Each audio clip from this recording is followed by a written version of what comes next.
Vous êtes les bienvenus à l'hôpital de Kikoti, témoin de la charité.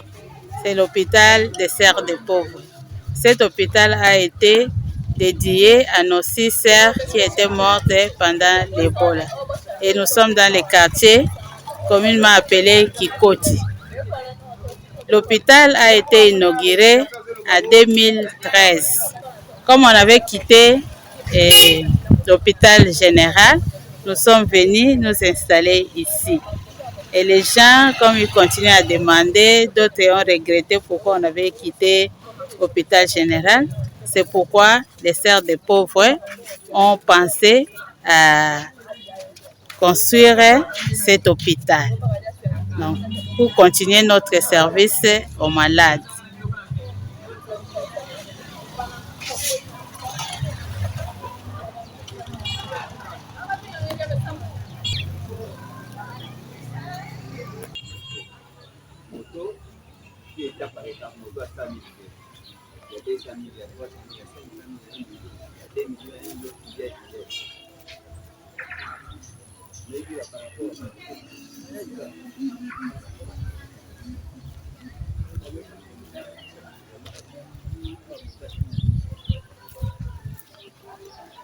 Je m'appelle Sœur Armande Lukamba. Je suis sœur des pauvres de Bergame. Je travaille ici à l'hôpital témoin de la charité.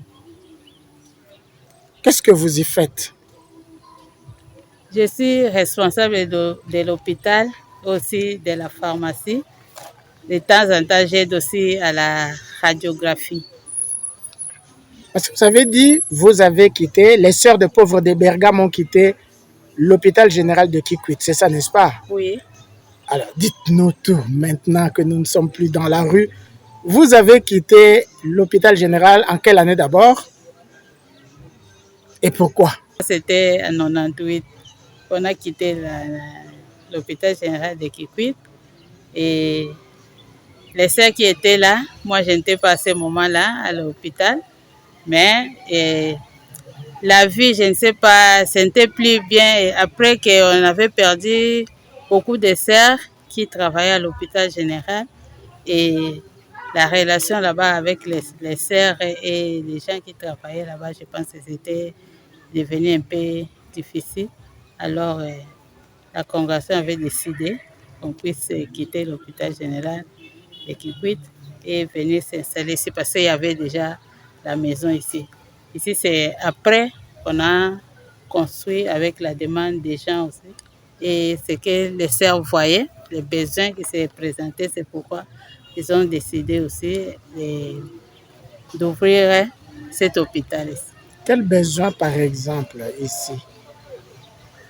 Il y avait des malades. À ce moment-là, ici, il n'y avait pas beaucoup de dispensaires, de centres de santé. Il y avait seulement, je pense, les sœurs de Namir là-bas en haut.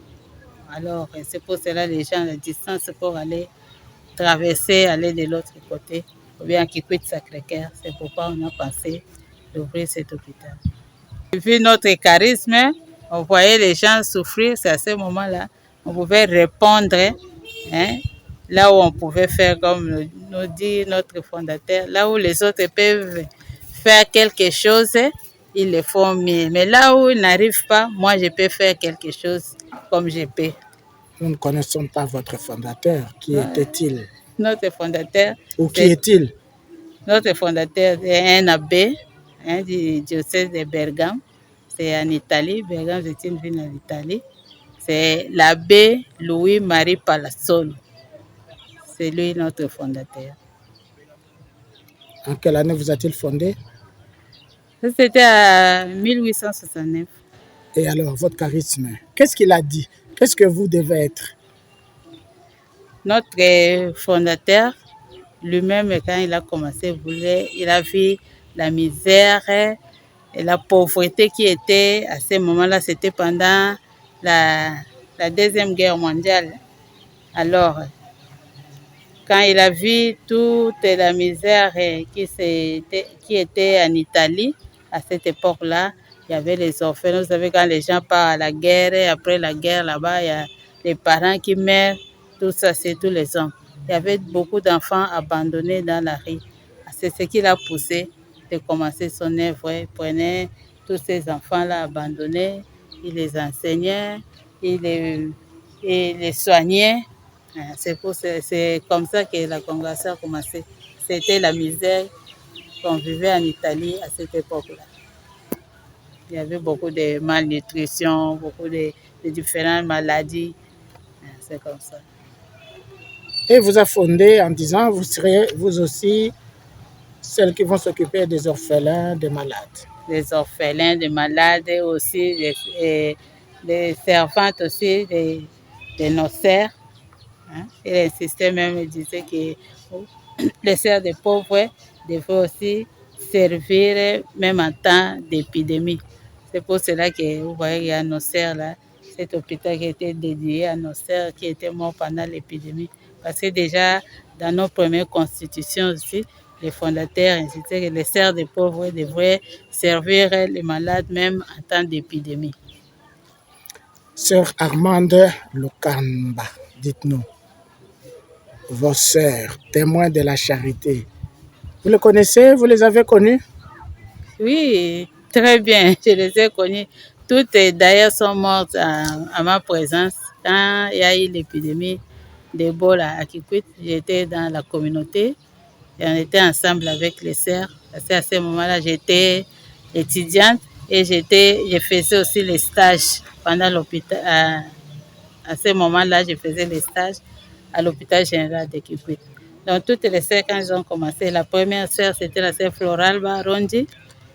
Quand elle a commencé à tomber malade, j'étais là avec elle. Elle est décédée. On l'a transférée d'abord à Mosango. De Mosango, elle est décédée. On est revenu ici avec le corps à Kikwit. Et toutes les sœurs qui sont mortes, on vivait avec elles.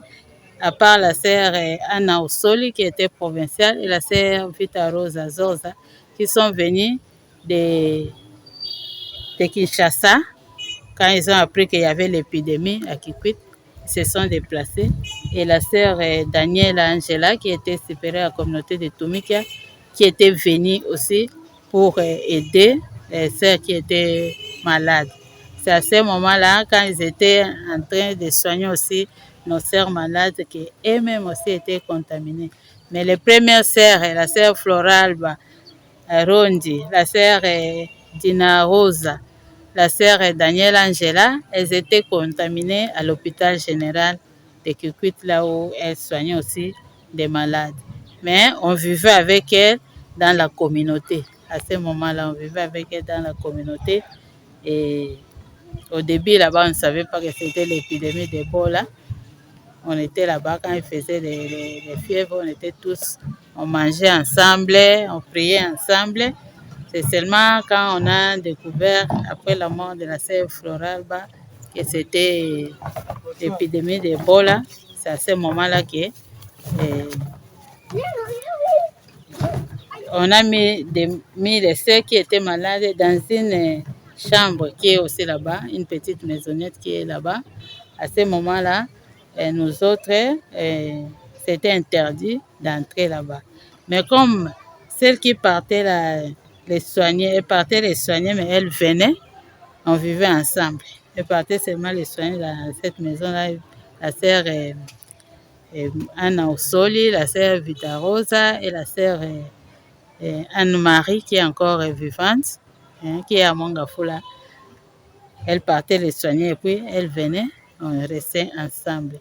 C'est seulement quand ils ont commencé encore à faire des fièvres, la sœur Vita Rosa, la sœur Anna Osoli, que les médecins ont demandé avec Monseigneur Mounounou qu'on puisse nous séparer pour couper vraiment la chaîne de l'épidémie. Alors, on a trouvé une maison à part à la cité et nous sommes partis là-bas. Quand nous sommes partis là-bas, on avait laissé seulement... Les autres étaient déjà mortes. On avait laissé seulement la sœur Anna Osoli et la sœur Vita Rosa qui étaient malades. On les a laissés et nous sommes partis. Mais la sœur Vita Rosa, à ce moment-là, elle était encore debout avec nous, mais elle faisait des fièvres. C'est la sœur Anna qui était alitée, Mais la sœur Vita-Rose était encore avec nous. Mais comme elle faisait des fièvres, on leur avait demandé, le médecin avait demandé qu'elle puisse rester là-bas. Et nous sommes partis. Les nouvelles de la mort de la sœur Vita-Rose et la sœur Anansoli, nous avons reçu cela quand on était déjà à l'isolement quelque part à la cité. Vous avez été à l'isolement? Oui. Mais sœur Armande Lukamba n'a pas soigné les malades d'Ebola, ses consoeurs. Vous étiez étudiante en sciences infirmières, mais vous ne les avez pas touchées, ma sœur. Non, les sœurs, comme telles, moi, je ne les avais pas touchées. Hein? Quand la première sœur a commencé, comme je disais, on était avec elle, elle est partie à Moussango. Quand elle est revenue, la mère provinciale nous a appelé, elle a commencé à nous expliquer que je pense que ça ne soit pas cette maladie-là, l'Ebola, parce qu'il y avait déjà l'Ebola à Yambou, je pense. Alors, elle disait que là, toutes les sœurs étaient décédées dans cette communauté-là et nous, maintenant, on avait peur quand elle a dit ça. Et espérons que ça ne soit pas Ebola. Mais après, quand ils ont fait les examens, on a confirmé que c'était l'Ebola. Alors, nous étions là-bas. On avait peur quand les premières sœurs ont commencé, comme je disais, que c'était les sœurs que j'ai citées qui entraient là-bas, parce qu'on était séparés, qui entraient là-bas et pour les soigner et revenaient ici nous rejoindre à la communauté. Donc, comme les sœurs là étaient contaminées, nous, on était là, on pouvait être aussi contaminés parce qu'elle partait, mais quand elle revenait, on vivait ensemble. On mangeait ensemble, on priait ensemble et tout. La vie était normale ensemble. Mais nous, c'est seulement, on préparait les cercueils. Comme les gens ne voulaient pas passer chez nous là-bas, ils avaient peur d'attraper la maladie. Alors, il n'y avait personne pour nous aider à prendre les cercueils parce que ceux qui mouraient là-bas, on les mettait dans des sacs. Mais il y avait le père Braise et jésuite, un vieux père jésuite et Braise qui venait nous aider. C'est seulement à partir du portail des jésuites et de chez nous là-bas, le père partait prendre les cercueils là-bas à la procure et nous on prenait les cercueils avec le père là-bas chez le père et puis on venait devant la communauté, on déposait les cercueils là-bas. Parfois on prenait les tissus nous-mêmes avec les clous et les marteaux, on arrangeait, on couvrait bien les cercueils et les cercueils à ce moment-là on donnait aux secouristes qui venaient pour mettre les cerfs, pour mettre les cerfs qui étaient morts et ils partaient avec au cimetière. Et il y avait toujours Monseigneur Mounon là-bas parce que nous, on ne voulait pas qu'on puisse enterrer les cerfs comme ça dans les sachets. Alors on demandait toujours les cercueils. C'est toujours les pères Braise là qui nous amenaient les cercueils à travers les treillis. On prenait les cercueils et puis on arrangeait, on couvrait bien nous-mêmes. Et Monseigneur Mounono allait au cimetière? Monseigneur Mounono, chaque jour, il était presque au cimetière quand les sœurs mouraient. Il était toujours là plutôt au cimetière pour aider à enterrer les sœurs là-bas. Il les a enterrés, lui n'a pas eu peur d'être contaminé? Il n'avait pas peur plutôt parce que c'est lui qui venait célébrer aussi chez nous pas chaque matin. Chaque matin, c'était le père la Braise les jésuites qui venaient chaque matin chez nous célébrer la messe. Et il y avait aussi de temps en temps Monseigneur Mounono qui venait célébrer la messe. Il y avait à ce moment-là les prêtres de Saint-Cyprien. Il y a l'actuel Monseigneur Bernard Fansaka, l'abbé Donald Chole et l'abbé Albert Mondele. Et au moins chaque jour, il venait à travers les treillis, il pouvait nous demander comment on allait, nous voir comme ça et partir chaque jour.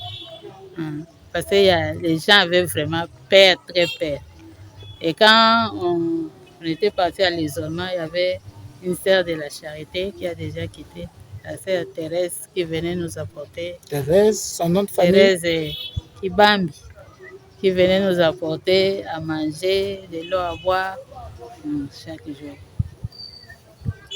C'était en quelle année, rappelez-nous, ma sœur? C'était au mois de mai.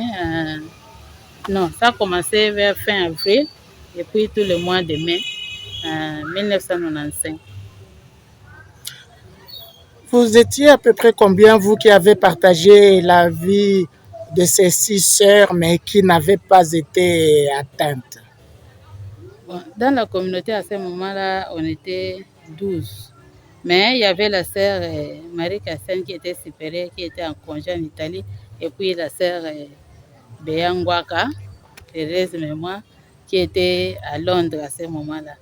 Mais elles sont revenues, mais on les a refusées d'entrer en communauté avec nous. Mais nous étions à peu près, il y avait maintenant 3 de la communauté qui étaient mortes, donc on était 7. À la fin, vous avez eu peur? On avait très peur parce que chaque jour, on ne savait pas, parce qu'il n'y avait pas de médicaments, on savait qu'il n'y avait pas de médicaments. Et puis en voyant les sœurs qui étaient, on vivait avec nous ce matin, vous sortez une sœur et fait des fièvres et le lendemain, elle est alitée. Un jour après, elle est décédée. Alors c'était la peur pour nous et de voir que peut-être, penser que peut-être moi aussi, hein, comme nous à ce moment-là, on faisait aussi les stages à l'hôpital. Il y avait aussi des gens qui étaient morts à l'hôpital. Moi, par exemple, il y avait une maman qui saignait partout, qui était décédée, que j'ai soignée. Et elle était décédée et son mari aussi après était décédé. Donc moi, j'ai plus cette maman-là que j'avais soignée qui m'inquiétait beaucoup. Et avec les sœurs qu'on était avec elles qui étaient... Est-elle morte, la maman? Oui, la maman était décédée, le papa aussi, son mari, était décédé. Alors, j'ai commencé à compter d'abord les jours d'incubation à partir de la maman là et aussi à partir de nos sœurs. Parce qu'on était toutes là, les sœurs qui partaient les soigner étaient contaminées. Et nous, on était toujours ensemble. Sœur Armande Lukamba, une miraculée du virus d'Ebola, n'est-ce pas? On peut le dire, ma sœur. On peut dire comme ça. Oui. On peut dire comme on le ça. dit de Monseigneur Mounounou, on le dit de celle que vous avez citée, votre consoeur qui est à Mongafola, Anna Maria, Anna Clara. Anna Maria Arcaro. Anna Maria Arcaro. Une miraculée du virus Ebola, comme vous-même, sœur Armande Lukamba. Oui, on était là avec la sœur Nathalie qui est encore ici avec nous, la sœur Scolastique Moubiala, la sœur Annie Mumbemba, la sœur Chantal Massila, la sœur Sévérine Massassou, la sœur Annie Mumbemba, la sœur Nicole Makalo. Donc on était... Et cet hôpital n'existait pas encore où nous sommes. Ici, nous sommes à ce moment-là, l'hôpital n'existait pas. Comme j'avais dit, on a dédié ça à nos sisters, ça n'existait pas.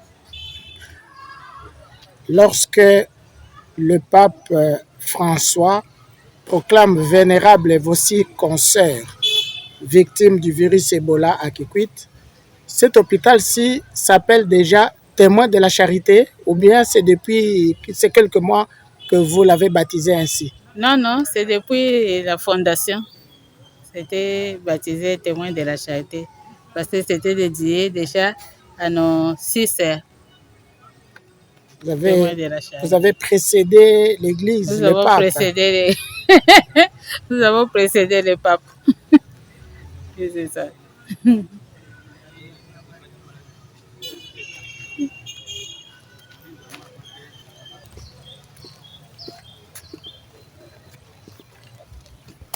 Voilà, ma sœur, où c'est écrit Témoin de la Charité.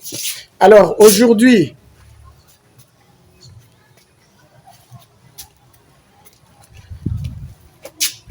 pour vous, aujourd'hui, lorsque les malades ou leurs familles arrivent et qu'ils lisent Témoin de la Charité avec cette image de 6 sœurs dans la carte d'Afrique, lorsque les malades arrivent ici, vous leur expliquez quoi, essentiellement? Pour ceux qui...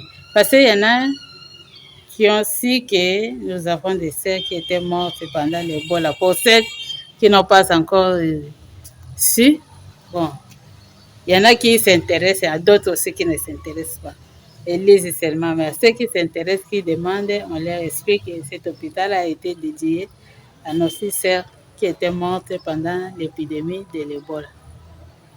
Si on ne demande pas, vous n'avez rien à expliquer. Non, on ne demande pas à tout le monde. Tous les malades qui viennent ici, on est plongé au travail, on ne vient pas demander. Même depuis que le pape a parlé de vos 6 concerts, vous ne ressentez pas le besoin d'expliquer aux malades de qui il s'agit? Non, mais on avait expliqué, parce qu'on avait fait une interview à la radio Tomisa, on avait parlé. Mais les malades qui n'ont pas suivi Radio Tomisa et qui sont venus après, vous ne leur expliquez pas? Souvent, on n'explique pas, on ne se met pas là-bas, mais c'est comme j'ai dit, les images peuvent leur dire quelque chose. Il y en a là-bas, il y en a aussi là-bas. Quand on a fêté, on a mis là-bas. Vous avez fêté? Vous avez fêté? Oui, on a fêté, non? Expliquez, moi je n'étais pas là. C'était où? Qu'est-ce qui s'est passé? Vous avez fêté, c'est-à-dire? C'est-à-dire qu'il y a eu une messe célébrée, une messe d'action de grâce célébrée par Monseigneur Timothée Bodica à la cathédrale pour vénérer nos 6 sœurs. Une grande messe a été célébrée, c'était le 16 mai 2021.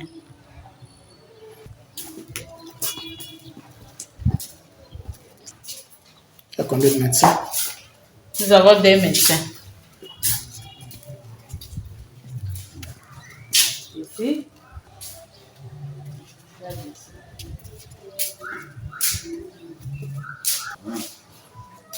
Ici, le bureau du médecin directeur, docteur Prosper Poussissaka. C'est un homme, je ne demande pas si c'est une sœur de pauvre de Bergame. Il n'y a pas de médecin parmi vous. Parmi nous, elle est atomique.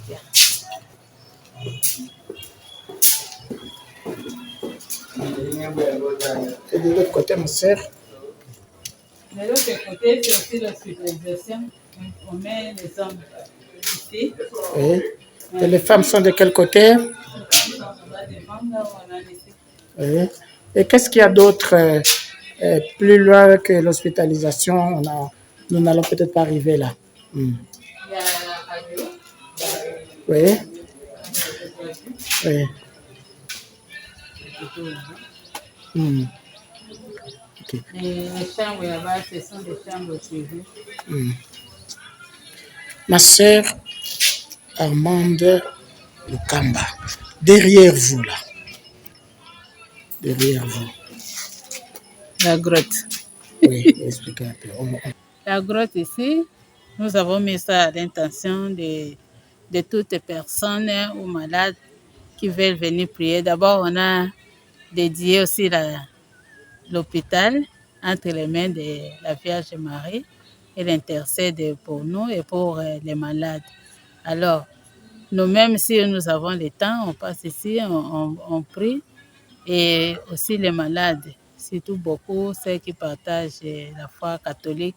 Vous voyez ici, c'est tous les mamans le soir en train d'allumer leur bougie et puis elles viennent et elles prient spontanément.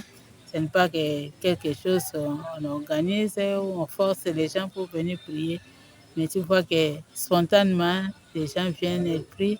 Parfois aussi, il y a les mamans légionnaires qui viennent pour rendre visite aux malades et puis elles viennent aussi, elles prient à la grotte. Ici, on leur parle souvent de notre foi, expliquer que la maladie, ça ne dépend pas seulement de boire les médicaments, mais doivent accompagner aussi avec la prière. Et souvent, nous avons la messe ici, une fois par mois, pour les malades aussi. Tout le monde, ceux qui peuvent venir, on leur explique, même s'ils ne partagent pas notre foi, mais il est ici. On ne les oblige pas, mais on les explique que la prière est nécessaire. Ceux qui veulent, qui sont capables ou bien de se déplacer pour venir là, on célèbre souvent là-bas dehors, elles viennent. C'est pourquoi il y a vraiment la présence de la grotte ici. pour que ceux qui se sentent viennent ici confier sa maladie entre les mains de notre chère maman, la Vierge Marie. Qui dit la messe? C'est le curé de la paroisse ou bien est-ce que vous avez un aumônier? C'est le curé de la paroisse, c'est lui aussi qui vient comme aumônier. Oui, parce qu'il y a des fois qu'il y a des gens qui désirent, par exemple, qui sont presque à la fin de leur vie, qui demandent un prêtre. Alors, c'est lui qui vient. On le fait venir, il vient et parle avec la personne. S'il veut confesser, il confesse et prie avec la personne. Nous sommes sur quelle paroisse ici? Nous sommes à la paroisse Saint-Étienne à Kikoti. Merci, sœur Armande Lukamba.